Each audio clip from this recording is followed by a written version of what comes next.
শায়েখ আহমদুল্লাহ বৃষ্টির জন্য ইস্তিসকার নামাজ পড়লেন। কোনো নামধারী আলেম বললেন উনি নাকি আবহাওয়ার বার্তা শুনে বৃষ্টির প্রার্থনার নামাজ পড়েছেন এবং হাত তুলে মোনাজাত করাকে অনেকভাবে ট্রল করেছেন। এ বিষয়ে যদি কিছু বলতেন। প্রিয় ভাইয়েরা, ওলামায়ে কেরামের দায়িত্ব কি? ওলামায়ে কেরামের দায়িত্ব হচ্ছে সমাজকে সচেতন করা, মানুষকে সচেতন করা। শায়েখ আহমদুল্লাহ খালি বৃষ্টির জন্য নামাজ পড়ে নাই। শায়েখ আহমদুল্লাহ আস সুন্নাহ ফাউন্ডেশন বিগত 3 বছরে বাংলাদেশে 5 লক্ষ ফলজ গাছের চারাও লাগাইছে। কারা লাগাইছে খোঁজ নিয়ে দেখেন। বাংলাদেশে যারা চারা লাগায় তাদের সাথে শায়েখ আহমদুল্লাহর কাজের পার্থক্য আছে। গাছ দিয়ে দিলাম, লাগালে লাগা, না লাগালে লাগা, আমি খালি গণ্যর মধ্যে আনলাম, হিসাবের মধ্যে আনলাম। জি না, আমরা গাছওয়ালাকে সিলেক্ট করি, গাছওয়ালার তথ্য থাকে, ওই গাছওয়ালার সাথে যোগাযোগ থাকে। গাছটা লাগালেন, বড় হলো কিনা, গরু ছাগলকে খাওয়াই দিলেন কিনা। আলহামদুলিল্লাহ 5 লক্ষ গাছের মধ্যে 8 থেকে 9% গাছ যেটা মরে গেছে বা হয় নাই, বাকি সব গাছগুলো বড় হয়েছে। সুতরাং শায়েখ আহমদুল্লাহর বৃষ্টির আবহাওয়া দেখে শায়েখ আহমদুল্লাহ নামাজ পড়ে। এরকম অসভ্য যেই বক্তা কথা বলবে ওটার বিবেক এবং অন্তর দুটাই মরে গেছে, নচেত এইরকম বাজে কথা সে অন্তত বলতে পারে না। এটা তো বলবে নাস্তিকবাদী লোকেরা, এটা তো বলবে শাহবাগীরা, এটা তো বলবে ইসলাম বিদ্বেষীরা। যদিও এরকম কিছু নয়, কিন্তু তারা বললে তাও মানে যে, কিন্তু যখন কোন আলেম এই কথা বলে তখন বুঝতে হবে ওর অন্তরটা মরে গেছে, ঠিক কি না? আল্লাহ আমাদেরকে বোঝার তৌফিক দান করেন। প্রিয় ভাইরা, এই সুন্নাতটা জিন্দা করছেন শায়েখ আহমদুল্লাহ সমসাময়িক আমলে। বাংলাদেশে এখন সব জায়গায় এই আমলটা হচ্ছে। এটা যে একটা আমল, এটা অনেকেই জানতো না। দুনিয়ায় 70 বছরে বহু নামাজ পড়ছে, সালাতুল ইস্তিসকার নামাজ জীবনে পড়ে নাই, কিন্তু নতুন করে এটা আমরা পড়তেছি, আল্লাহর কাছে তওবা করতেছি, আল্লাহর কাছে কল্যাণের দোয়া করতেছি। এত মানুষের কল্যাণের দোয়া আল্লাহ ব্যর্থ করবেন না। অন্তত আমাদের আমলনামার মধ্যে একটা সুন্নত জিন্দা করার ইবাদত আল্লাহ রাব্বুল আমিন কবুল করবেন ইনশাআল্লাহ। প্রিয় ভাইরা, আর যারা এরকম কথা বলেন আল্লাহ তাদেরকে বোঝার তৌফিক দান করেন, বলেন আল্লাহুম্মা আমিন। আল্লাহ তাদেরকে হেদায়েত দান করেন, তাদের এই সকল বাজে কথার থেকে বেঁচে থাকার তৌফিক দান করেন। হাত তুলে দোয়া, আল্লাহ রসুল যে কাজ যেখানে যেভাবে করেছেন সেটা করার নাম সুন্নাত। আপনি কোন জায়গার কিয়াস কোন জায়গায় লাগান? আপনি উল্টাপাল্টা কিয়াস করেন কেন? আপনি যদি যুক্তি দিয়ে চলেন তা আপনি যুক্তি দিয়ে তো আমার সাথে আপনি 3 মিনিট টিকতে পারবেন না। নামাজ পড়ার চেয়ে ভালো আমল কিচ্ছু নাই। নবী করিম সাল্লাল্লাহু আলাইহি ওয়াসাল্লামের মাসুম ছিলেন, সাহাবায়ে কেরাম আল্লাহ রাব্বুল আলামিনের পক্ষ থেকে ঘোষণা যে আদুল ছিলেন, তাহলে তাদের আমল নামার সাথে আমাদের আমল নামার হিসাবই চলবে না। আজকের জুম্মার নামাজ 2 রাকাত, প্রত্যেক রাকাতে 2টা করে সিজদা দেই, প্রতি রাকাতে 1টা করে রুকু দেই। জিজ্ঞাসা করবো সিজদা দেওয়া ভালো কাজ না খারাপ কাজ?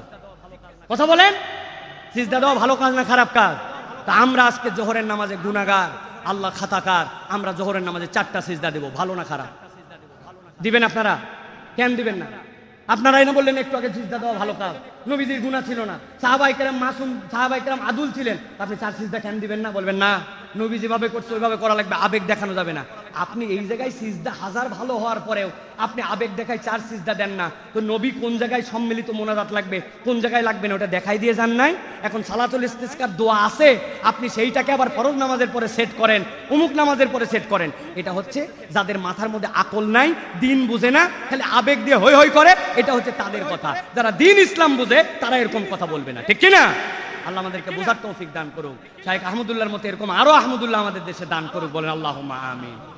সর্বশেষ একজন প্রশ্ন করেছেন, বৃষ্টির জন্য এত সালাত আদায় হচ্ছে কিন্তু বৃষ্টি হচ্ছে না, বৃষ্টির জন্য আগে নামাজে দাঁড়ালে নামাজের মধ্যেই বৃষ্টি আসতো, এতে কি বোঝা যায় আল্লাহ আমাদের প্রতি বেশি নারাজ? প্রিয় ভাইয়েরা, এখানে এই বিষয়টি আমাদের কাছে আপেক্ষিক, আমরা একটু মিসকনসেপ্টের মধ্যে আছি। সালাতুল ইস্তিসকা একটি দোয়া, আল্লাহ রাব্বুল আলামিন কিভাবে কবুল করবেন এটা আল্লাহ রাব্বুল আলামিনের ইচ্ছা। আপনি এরকম নয় যে বৃষ্টির জন্য নামাজে দাঁড়ালেন আর বৃষ্টি হয়ে গেল তাহলে আপনার দোয়া কবুল হলো, আর বৃষ্টি না হলে আপনার দোয়া কবুল হলো না, বিষয়টা এরকম নয়। আপনি এখানে আল্লাহ রাব্বুল আলামিনকে মুকাইয়িদ করতে পারবেন না, বৃষ্টি দিলে কবুল হয়েছে না। আপনি আল্লাহর কাছে বলেছেন, আল্লাহ আমাকে ক্ষমা করে দেন, আমাদেরকে মাফ করে দেন, আল্লাহ আপনি কল্যাণকর বৃষ্টি আমাদের জন্য দান করে দেন।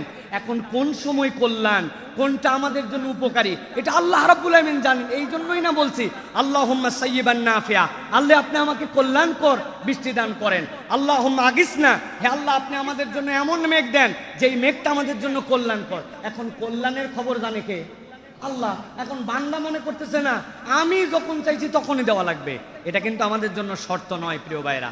তবে দোয়া কবুলের জন্য আল্লাহ রাব্বুল আলামিনের নিকটতম হতে হয়, গুনাহ খাতা ছেড়ে দিতে হয়। আমরা মূলত এই সালাতের দ্বারা সুন্নতের একটা আমল করে আল্লাহর কাছে তওবা করি, আল্লাহর কাছে ফেরত আসি, বাকিটুকু আল্লাহ রাব্বুল আলামিন নিয়ামত দিবেন। রাসূলুল্লাহ সাল্লাল্লাহু আলাইহি ওয়াসাল্লামের আগে হযরতে মূসা আলাইহিস সালাম, মূসা আলাইহিস সালামের সময় বৃষ্টি হয় না, আল্লাহর কাছে মূসা আলাইহিস সালাম দোয়া করছেন। মূসা আলাইহিস সালামকে বলা হয়েছে তোমার কওমের মধ্যে এমন একজন লোক আছে যার এমন 40 বছরের পাপিষ্ঠ, ও এই নামাজে থাকলে এই দোয়া কবুল হবে না। এখন মূসা আলাইহিস সালাম বলছেন এই আমাদের বৃষ্টি দরকার আর তুমি এর মধ্যে আসো, তুমি আমাদের থেকে বের হয়ে যাও। ওই লোকটা মাথা নিচু করছে কিন্তু কাউকে বুঝতে দেয় নাই, একজন আরেকজনের মুখের দিকে তাকায়। সে আল্লাহর কাছে বলছে আল্লাহ 40 বছর গুনাহ করলাম, তুমি কোনোদিন এই গুনাহ কাউকে জানালে না, আর আজকে হাজার হাজার লোকের মধ্যে আমাকে মূসা আলাইহিস সালাম বলছেন বের হয়ে যাও, আমি এমন অপমানিত হয়ে যাব তোমার বান্দা, আল্লাহ আমি তওবা করতেছি আর গুনাহ করব না। এই কথা বলার সাথে সাথে আর নতুন করে দোয়া করতে হয় নাই, বৃষ্টিতে এলাকা মেখে গেছে। সুবহানাল্লাহ। মূসা আলাইহিস সালাম আল্লাহকে বলছে আল্লাহ কেউ তো বাড়ালোই না, তার আগেই বৃষ্টি কেন? বলে আমার বান্দা আমার কাছে একটা রোনাজারি দিছে, 40 বছর গুনাহ জানালেন না আল্লাহ, আর এখন বের করে আমাকে অপমানিত করে দিবেন। আপনি সাত্তারুল উয়ুব, দোষ গোপন রাখেন, আমি আপনার দিকে ফেরত আসলাম, আল্লাহ বৃষ্টি দিয়ে দিছে। তো এই সালাদগুলো আমাদেরকে কি শিখায়? এই সালাদগুলো শিখায় আল্লাহর নারাজি, আল্লাহর গজব, এখান থেকে আমরা দূরে সরে আসি। নিজের পাপ নিজের জায়গায় রাখছি, নিজের গুনাহ নিজের জায়গায় রাখছি। দোকান বন্ধ করার আগে 2 নম্বর মাল বেচতে বেচতে দোকান বন্ধ করে সালাতুল ইস্তিসকায় দাঁড়াইছে, আল্লাহর কাছে বলছে আল্লাহ বৃষ্টি দাও, এসেই আবার 2 নম্বর মাল বিক্রি শুরু করছে। বলেন তো ভাই এই লোকের থেকে বড় বাটপার আল্লাহ দুনিয়া আছে ভাই? আল্লাহ তো বাটপার পছন্দ করেন না। এই জন্য প্রিয় ভাইয়েরা নিজেদের ফেরত আসা আমাদের মূল টার্গেট। আল্লাহ আমাদেরকে এই দোয়াগুলি বেশি বেশি করার তৌফিক দান করেন। কিন্তু কখনো এটা ভাবা যাবে না বৃষ্টি হয়েছে মানে ওই দোয়া কবুল, বৃষ্টি হয় নাই মানে দোয়া কবুল নয়। আল্লাহ কার দোয়া কবুল করবেন আমরা জানি না।